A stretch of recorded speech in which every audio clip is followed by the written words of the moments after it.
We're now at Little Round Top, one of the iconic locations on the Gettysburg battlefield.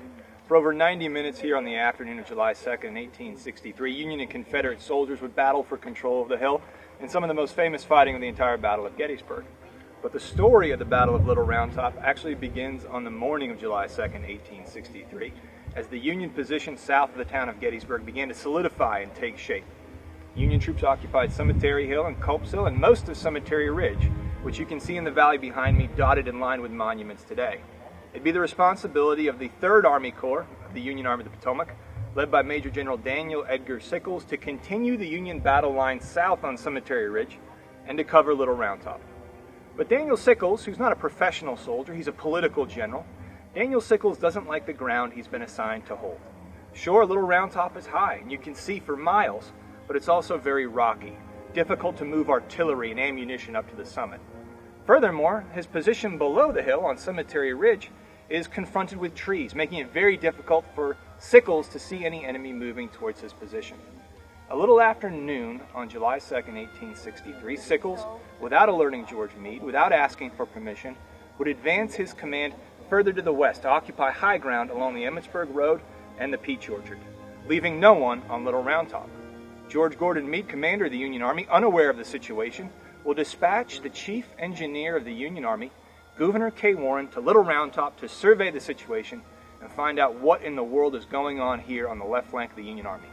Warren is shocked when he arrives here on the summit of Little Round Top to find no one, with the exception of a small Union signal station communicating via semaphore with the rest of the Union Army below. And at almost the exact same moment, Gouverneur Warren spies, moving towards Little Round Top, Confederates. The battle for July 2nd is about to begin. The story of the fighting here on Little Round Top really turns into a race. Who's going to get here first? Those Confederates already moving towards the hill, or whatever Union reinforcements Gouverneur Warren can find and race to the summit? Let's head to our next stop to find out what happens. We've now moved to the southern slopes of Little Round Top.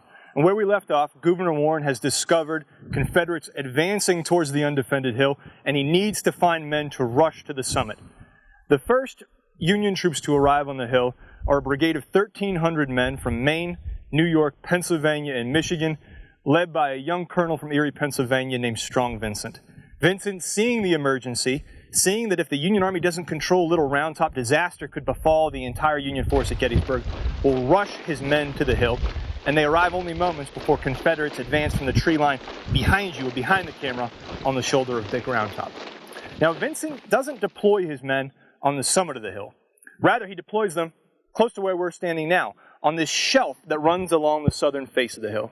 And you'll notice when you visit Little Round Top that rock walls, breastworks have been piled up all around the hill. These weren't here when the actual fighting took place because Vincent's men didn't have time to build them up. Again, they were only here about 5 minutes before Confederates advance towards the hill itself. Vincent's men will rise up, lower their rifles, open fire, and the battle for Little Round Top will begin. A lot of the Confederates that are actually attacking the hill are these men from Alabama and Texas, men who have been up all day, who are already physically exhausted. And when they emerge from the trees, to them they don't see a hill, they see a mountain crowned with fire. But at least 3 times they surge up the slopes of the hill, each time driving back, bit by bit, elements of Vincent's battle line. At one point, Vincent's line, particularly here, near the monument to the 16th Michigan, begins to fall apart, and Vincent himself will rush to the threatened point of the line. He doesn't have a sword with him that day, but he does have his wife's riding crop. He mounts a boulder just behind me, waves his wife's riding crop in the air, and shouts out to his men, "Don't give an inch." Only a moment later, he's mortally wounded by a Confederate bullet. Meanwhile, Gouverneur Warren, chief engineer of the Union Army, is still struggling to find men to defend the hill. He runs into the 140th New York, commanded by Colonel Patrick O'Rourke, a man that Warren knows. And now he'll order O'Rourke to lead his men to the summit of the hill. O'Rourke will arrive right behind me, not far from where the castle monument is today, just in time to see these Alabamans and Texans literally gaining the crest of the hill. And one man would later say the men of the 140th New York drove back the Confederates by the very weight of their bodies. But it would cost that young Colonel Patrick O'Rourke his life. He was killed on the slopes of Little Round Top, one of many Union officers who will die in the fighting for this hill. Thanks to the quick work of Vincent, O'Rourke, and Warren, the right end, where we are on Little Round Top, is secure. It was a completely different story on the left end of Vincent's line, on the rear slope of the hill, where a colonel named Joshua Chamberlain would lead 350 men from Maine into battle. And that'll be our next stop. We've left the main summit of Little Round Top behind, and now we've traveled to the rear slope of the hill on a small ridge better known today as Vincents Spur.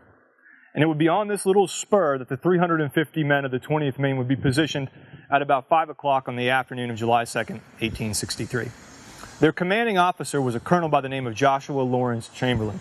He was a college professor turned soldier, and this would be Chamberlain's first real test as commander of the men of the 20th Maine. Chamberlain is positioned here and told by Strong Vincent, his commanding officer, two things. One, that he's the left flank of the left end of the Union line, which means his left end is vulnerable. There's no one out there to help him out. And two, that no matter what happens, no matter what surges towards the spur, no matter what emerges from the woods below, he can't abandon his position. He can't leave the hill. And then Vincent would disappear and Chamberlain would be on his own. Only a few moments later, the men of the 47th and 15th Alabama would emerge from the woods on Big Round Top at the base of Little Round Top and begin their attack against Chamberlain's position. After about 30 minutes of heavy fighting, the air was thick with smoke, so thick that it was very difficult to see any great distance. And the roar of battle drowned out even the loudest of conversations. And as Chamberlain is standing behind his battle line, he's alerted to a threat off to his left, his exposed left flank. And Chamberlain would later write that he mounted a boulder, peered beneath the smoke, and what he saw was his worst nightmare coming to life. The men of the 15th Alabama, discovering his vulnerable left flank, were moving around his position. Now, in the heat of battle, Chamberlain was forced to pull back the left wing of his line, refuse his battle line, so now the men of the 20th Maine faced in two directions to counter this new threat. After about 90 minutes of heavy fighting, the men of the 20th Maine are running out of ammunition. Casualties are mounting, and Joshua Lawrence Chamberlain thinks that one more Confederate assault will drive him off the hill. And what is he to do? Well, Chamberlain, believing he had no other option, would order the bayonet. And Chamberlain would later write that that one order swept down the battle line like a wildfire. And then, almost spontaneously, the remaining survivors of the 20th Maine would charge down the slopes of Little Round Top to the Confederates below. William C. Oates, commander of the 15th Alabama, would later write his men ran like a herd of wild cattle.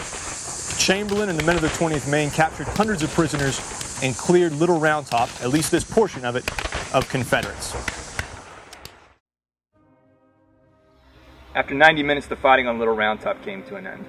Over 1,000 men were numbered among the casualties, men killed, wounded, missing, captured. Thanks to a heroic Union defense and the skillful leadership of men like Patrick O'Rourke, Gouverneur Warren, Strong Vincent, and Joshua Chamberlain, the Union Army was able to hold on to this strategic position. But just as the fighting at Little Round Top is dying down, it's picking up and growing in intensity just west of Little Round Top. So join me now as we head to our next stop on this virtual tour of the Gettysburg battlefield, the wheat field.